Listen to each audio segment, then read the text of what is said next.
Tyre गएछ जस्तो छ।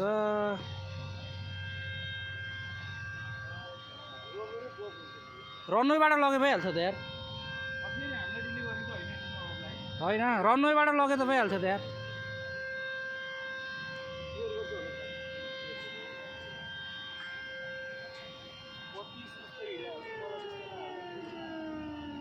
सुस्तरी नै गयो।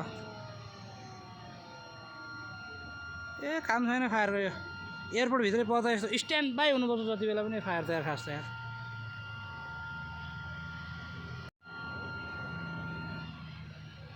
आगो नि लागेर पनि निम्न लागिसकेको जस्तो छ। तर फायर त 24 घन्टा गाडीभित्रै बस्ने होइन र खास त यिनीहरूको काम त। हानुहोस् नाटक गयो। यस्तो छ नेपालकोमा एभिएसन लगेर।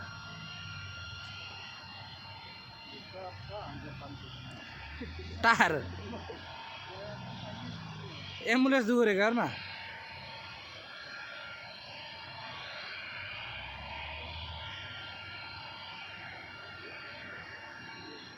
हेभी ल्यान्डिङ हाने क्या हो है। टायरै पड्किने गर्छ जस्तो आगो लाग्छ। इन्जिनतिर हाने क्या हो। ऊ इन्जिनमा हानिरहेको ल।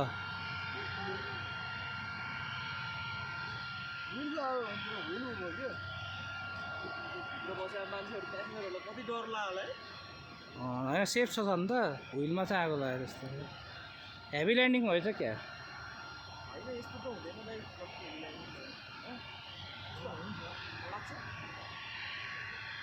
टायर पढ खै अब कसरी अचम्म लाग्यो भने टायर ब्रस भयो भने आगो त नलाग्नु पर्ने हो त यार। हुन त अब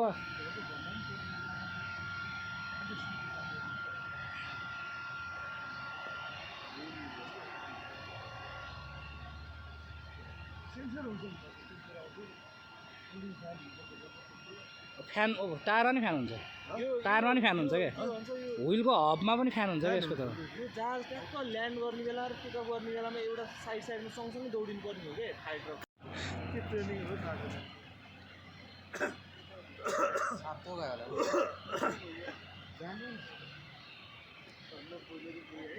बिसारै नगरेको है। त्यो मैले होइन धुवा त आगै बोलेर देखेको छ नि। आगो त आगो भयो। आगो त भरेर आएको थियो। यहाँसम्म बोले थियो नि।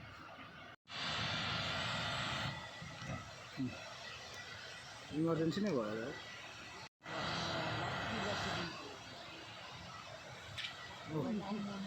मान्छे हेर न सेफ्टी।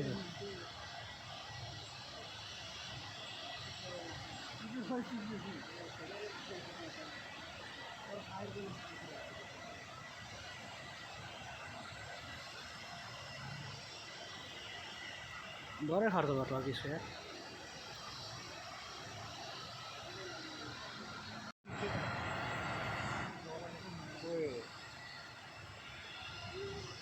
उता पनि खोलेछ। सबै इमर्जेन्सी सबै खोलेछ।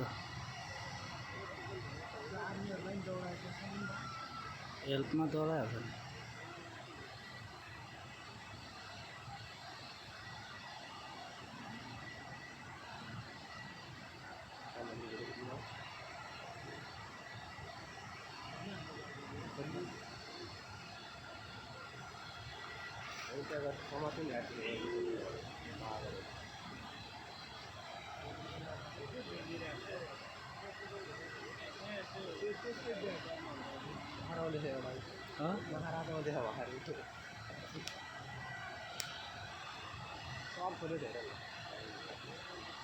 त्यो त इमर्जेन्सी सबै खोल्यो। उसको हेर्न विङ्समाथि पनि खोल्यो नि त त्यो।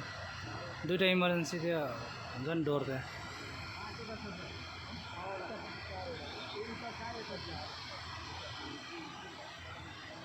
नेपालमा गाडी आयो नि त।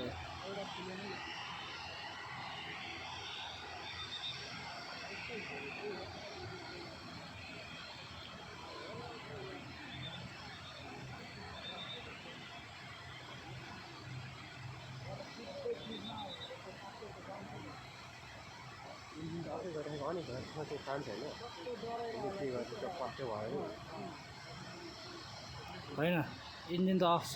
यो ऊ चलायो होला। एपियु चलायो होला। इलेक्ट्रिकल पावरको लागि एपियु चलायो होला नि त।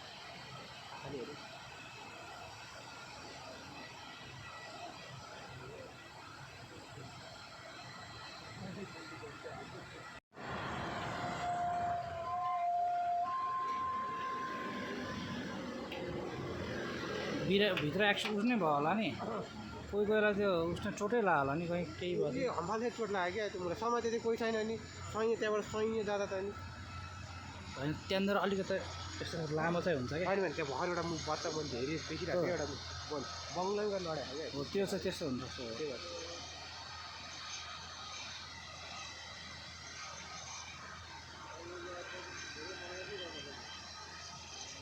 पहिला पनि त भुको त्यहाँ गएर गाप हो कति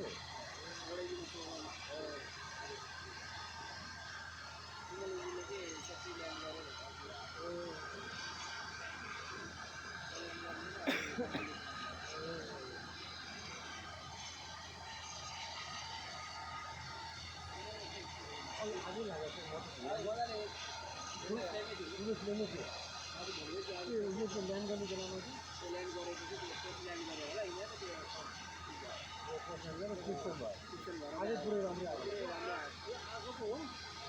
अब लाएर म त त्यो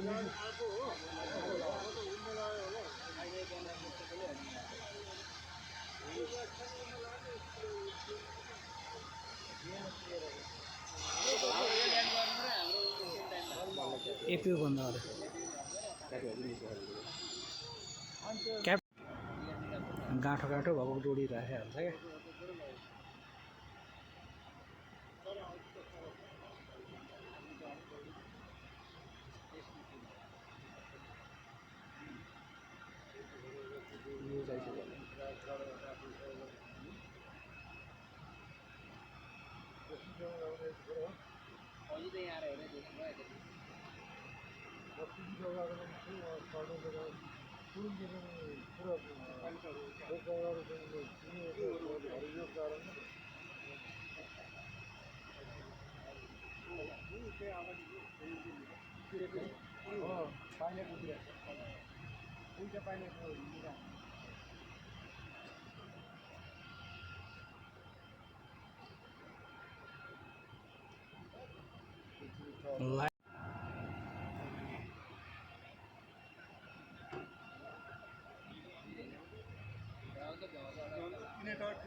त्यत्रो लेन चाहिँ ल्यान्ड त गयो मजाले गर्नु सकिहाल्छ तर दिन्छ कि नै भन्ने कुरो रिक्स कि लिन्छ भनेर